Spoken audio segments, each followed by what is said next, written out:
கொஞ்சம் யோசிச்சு பாருங்க. சிலுவைக்கு முன்பாக இருந்த உங்களுடைய வாழ்க்கை துன்பம் நிறைந்ததா இருக்கா? அடையங்க நீங்க வேற சிலுவை அறிந்த பிற்பாடும் துன்பம் இருந்துக்குங்க. இன்னும் சொல்ல போனா சிலுவை அறிவதற்கு முன்பாக இருந்த துன்பத்தை காட்டிலும் இயேசு அறிந்த பிற்பாடு இருக்கிற துன்பம் தான் பயங்கரம்.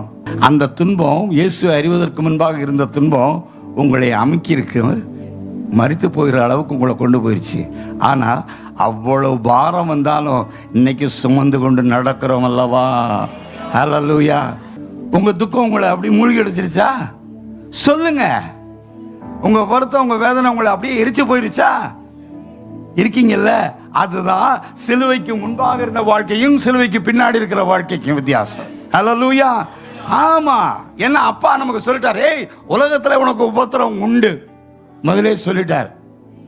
ஆனா கவலைப்படாத, நான் ஜெயிச்சேன். ஏன் ஜெயம்? உன்னுடைய ஜெயம். ஹல்லேலூயா. சொல்லுங்க. அப்ப வருத்தப்பட்டு பாடம் சுமக்கிறவங்கள சொல்லுங்க, எங்க அப்பா எனக்கு சொல்லிட்டாரு, வரும் ஆனா அதை என்னை மேற்கொள்ள முடியாது. ஹல்லேலூயா. தாங்கிட பலன் தருவான். ஆமென். தப்பிச்செல்ல வழி தருவான். ஹல்லேலூயா. அனுபவித்து வருகிற ஒவ்வொரு துன்பங்களுக்காகவும் வேதனைகளுக்காகவும் ஆண்டவருக்கு நன்றி செலுத்துவோம். ஹல்லேலூயா. இன்னும் அவரை கிட்டி சேருவதற்காக, இன்னும் அவருடைய வல்லமையை நாம் அறிந்து கொள்வதற்காக, தேவனால் ஏற்படுத்தப்பட்டதான வேதனைகளுக்காக, வருத்தங்களுக்காக கர்த்தருக்கு நாம் நன்றி செலுத்துவோம்.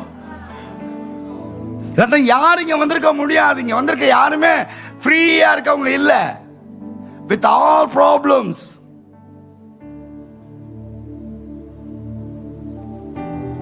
ஆனா அந்த கல்வாரியிலே அவர் கொடுத்த அந்த அன்பு தான், கல்வாரியில் அவர் கொடுத்த அந்த ரத்தம் நமக்கு பலத்தை கொடுத்தது.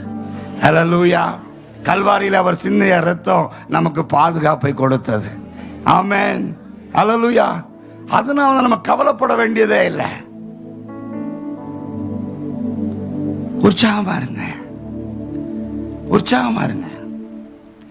கிறிஸ்தவன் என்பவன் அல்லேலூயா சொல்லுகிறவன் மாத்திரமல்ல, எந்த நிலையிலையும் கர்த்தரை ஸ்தோத்திரிக்கின்றவன். ஆமென்.